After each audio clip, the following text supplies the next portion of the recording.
that's all you can handle, and you're trying to keep things on the forefront of your mind to remember, like tasks. I mean, it's easy to forget people. I genuinely forget people sometimes, and it's nothing personal.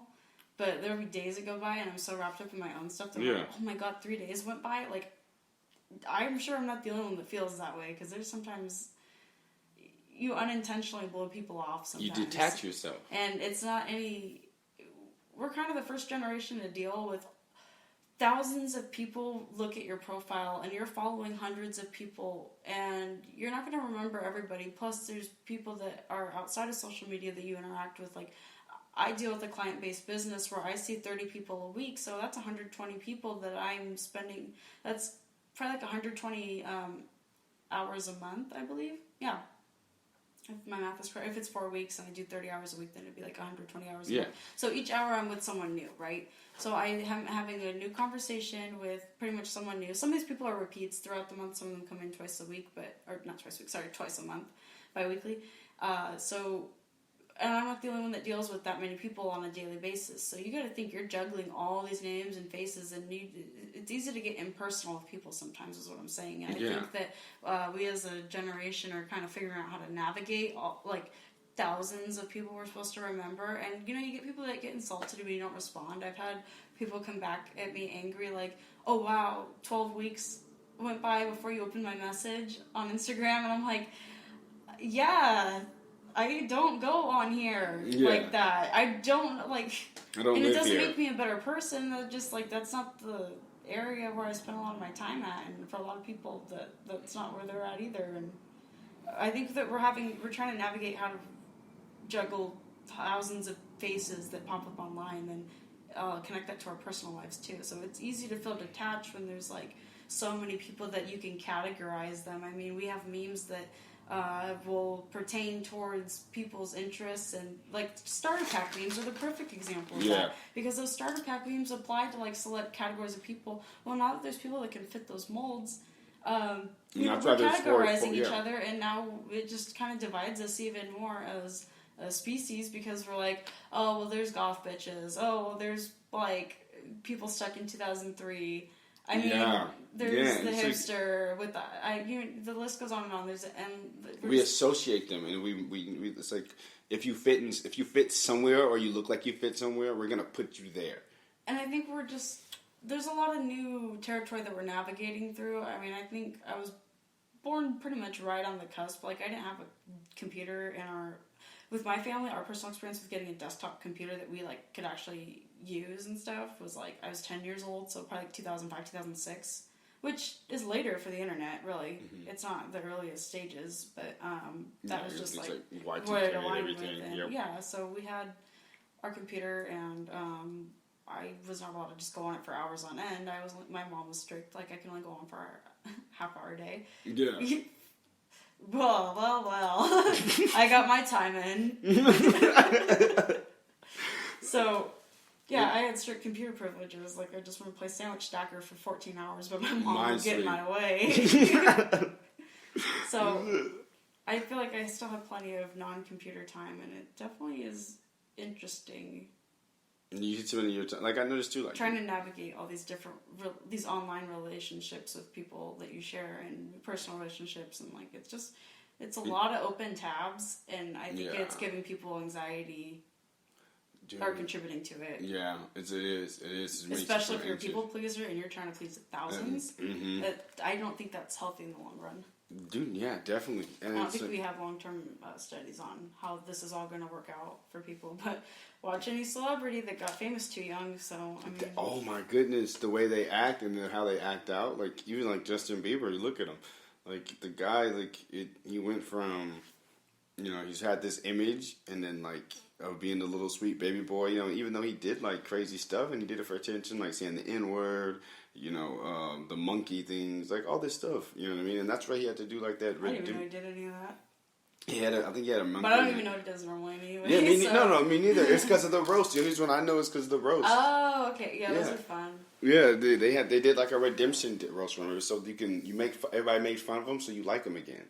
Yeah, if it's not I'll just check it pops up in my timeline and explore page because it's based on algorithms, so everybody views different things. By the way, oh yeah, like I'm sure you're aware of that. But yeah. for those of you who do not know, whatever you click on is like pretty much continually fed to you over and over again. So you see it and you keep wanting to go back to it. Fucking Kardashians never go away because people keep clicking their stuff, and it's like, see Kylie's pussy lips, and it's like, what? Finally, it's like, no, it's a red circle. It's another fucking red circle on an armpit. I don't know what that means.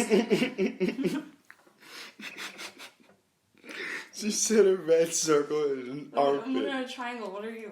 This isn't even like a shitty Illuminati joke. It's just a circle on Ariana Grande's bow tie. You're wasting my time. And then it'll say, like, try to type your name without it being interrupted. And I'm like, that's how you're bumping your shit up? Like, fuck you. I want to look at quality content. No, yeah. And, like, even I noticed this on Facebook before I just deleted mine recently because of all the things I noticed that I was saying such, making a lot of, negative comments to certain things. Or, like, not even making them negative comments, but saying, hey, I speak out against this, blah, blah, blah. I started seeing people I didn't even have as friends, and they had, like, thousands of people who were their friends, and it would say, like, they would be having something that was opposed to my view. Yeah. And I was like, well, I don't even follow this person, or, like, I don't look at a bunch of I don't click on sexual stuff. I report anything, like, honestly, Jeff, any of those things, like, if she's 14, I'm 14, I report those. Oh, dude. I can't, I don't even think those are funny. No, it's not. It's not. I don't. Like, no. To me, I don't think that should be encouraged in the least bit. I mean, I don't think we should talk so much about sexuality as we do or make it like so, the norm. Just leave children alone. Dude, yeah. If you're 18, like, you hot out of the oven 18, like, I'm frowning upon you because you'll regret it later. But yeah, but if you're like 21, 22, and you're dating like a 15, 16, 17-year-old, you know what I mean? Like, you should... That's wrong. Yeah, dude, like... You have way more mental prowess than they do. They don't know better yet. They're still a kid. I mean, it's not okay. It was meant to be like it was meant to be, you know what I mean? Like, once I hit 18, none of my business. Fine. We all agree on that. That's fine. But I just don't think that, like... When you're close in age... Like, you're 18, you're just older. You have more life experience. It's not that they're not, like, they're just not, like, ready to be exposed to those elements of a relationship yet. And to be quite honest with you, I would say that I would much rather date somebody when I'm older than when I'm a teenager and have restrictions on me. Yeah, yeah. And I don't know if children are in a rush to, like, grow up and do whatever the adults are doing, but I think that the adults, like, we really need to stand in the future. We really need to stand by, like, no, we're not lifting this. This is not, like, a wiggle room. Like, there's some disgusting things that pop up on the internet, and it's just, like, we have a huge responsibility to the future children, not to, like... Not we to need allow to protect them. Yeah, and especially even like if there are kids or whatnot, or you make like you say I'm a proud mom, and then you have pictures of you in a bikini, and you're like, or you're doing sexual things, or you're rubbing your breast in a girl's face, or they're shaking your ass. It's like you got to realize what your kids are going to see. Nothing on the internet goes away. There's that, and then I just am not. You don't know if you have a public page.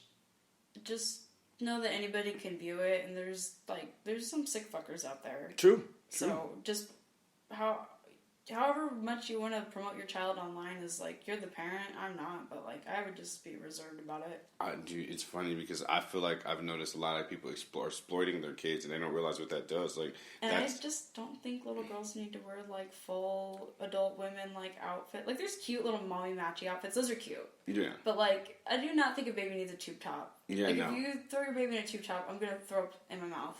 What the fuck is wrong with you? Yeah. Nobody wants to see that. It's not cute.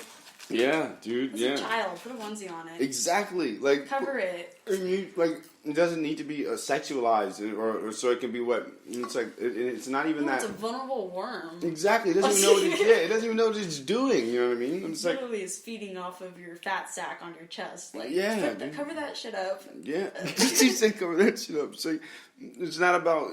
It's not even about the equality thing. It's just like, dude, like there's people out there who see that and they go, oh yeah, you know what I mean? They don't care that the kid's involved. You know what I mean? And there's just like as someone who like will have weirdos comment or send me messages. I don't think children should be exposed to that. That's all. True. And just because they don't say something out loud doesn't mean they're not looking or being creeps. And I just think, especially if it's your kid, you have control over what is put out there, and just don't be so eager to post them shitting on the toilet. I don't know, peeing or whatnot. Yeah, I don't know. It's just there's just weirdness. But the biggest one that bothered me more than anything is just the whole if she's 14, I'm 14 thing. Those really, whatever third joke, I don't get it. I can't even say I understand it or get it. It's not it. Why are you don't do it? Yeah, why are you going to take this girl's this infatuation? She even know who you are, and or even little boys. That's sick too. Dude, yes. Just because he's a cute little boy, that's not okay either. No, just women are not allowed to drool over it either. It is equally creepy and wrong. And it's so weird. You're seeing so many teachers and stuff now just sleeping with kids, and then girls think it's okay too. And then it's like we're their excuse will be, they think it's fun. They think it's playtime. It's that is not playtime. I mean, teachers really should get paid more, I think, and get a better filtration system. Mm-hmm. I had a teacher who went crazy my sophomore year of high school. It was an English honors class, and come to find out the teacher wasn't entering in our assignments. We had stuff from the first semester that was never entered in, and she just counted it as missing that we had found in second semester after she was escorted off campus. In Trader Joe's bags, she was hoarding our work and assigning us all this crazy stuff and not even entering everything in. And teachers are people too, and they snap. I can't imagine teaching a class. I barely even people my own age. I mean, I'm not getting along with people my own age and adults. It's children that I'm you do not have enough logic for me. So I just can't really communicate with them that well all the time. You're screeching. I don't know how to communicate with that. No, I see. There's definitely a motherly block with you. Stop. Use words. Yeah, I don't know if I can't imagine myself baby talking. It's hard. And I mean, me. Baby. I feel I just want to teach them the regular way to say it. My baby's just going to be wah, wah, no, water. That's going to be my kid. Exactly that deep. Water. Yeah, I do a water, ma'am, and a lemon brisk on it. I'm what a cute little girl. Don't say merchandise, but no, even still, it's it's I understand babies have a way of saying certain things, but it's also because they watch our lips, so you know what I mean. You articulate something to them well, you know what I mean. Of course, they're going to have those blocks. You. Exactly, they're going. In addition to the inherent knowledge passed down by the parent. Exactly. Through genetic coding. Yeah. And that's what we have to realize. We have to treat our kids the way they really should be treated. Vulnerable things at that moment in time. They're going through a larval stage. What is an insect? Think about this. This is the best thing I can do for you. If you think about all life is connected somehow. Just you can check your chromosomes. You have some insect that's close to you, but I guarantee it. And you look at it. Think about it as a kid now. It has to be protected by the parent. The parent is that little larva's cocoon. That's where it goes to. It goes and hides in a nice shaded place, and then if somewhere can get sun and shade at the same time, and will be away from danger. Makes a cocoon so it can be protected. A child needs to develop fully before they're exposed to the world. I think. Mm-hmm. Introduce them to things that are age appropriate, so that they have My mom always kept it fairly real with me. She would. If I had a question, she'd just answer it honest. I was oh, where do babies come from? And my mom's oh, well, and she explained the entire, scientific process, and I just meant, do they, come out of your stomach or your, butt? I was young enough where my mouth was just agape. I was what? And she was oh, I think, I maybe told you too scientific of an explanation. I think you were just asking me if it was, your pee-pee or your butt. That's genuinely the answer I was looking for. And she was well, what happens is blah, blah, blah, blah, blah. So that set the tone. Oh my gosh, dude, that means I needed that knowledge. If I asked my mom something I wasn't ready for it, it was either she'd say things oh, where are we going? She'd want to tell me, we're going to see a man about a goat. Okay. Or what is this? And then it was just she'd here's a funny story. This is not trying to say bad parenting, but my mom didn't want to give me this. She's they're doing their best, and if you choose to have children, then just do your best. Oh no, I know, but it's just she told me I had Pete's cobbler, and she didn't want me to eat it, and she had Pete's cobbler, and she was eating it, and I kept eating. I ate mine, and I didn't even eat mine. I didn't know what it was yet. I had something. I'm sorry. I had so something. Good. No, I was just saying peach cobbler. It sounds good. I wasn't hurrying you up. I was like imagining peach cobbler out the like oven. shoving it in my fat gullet.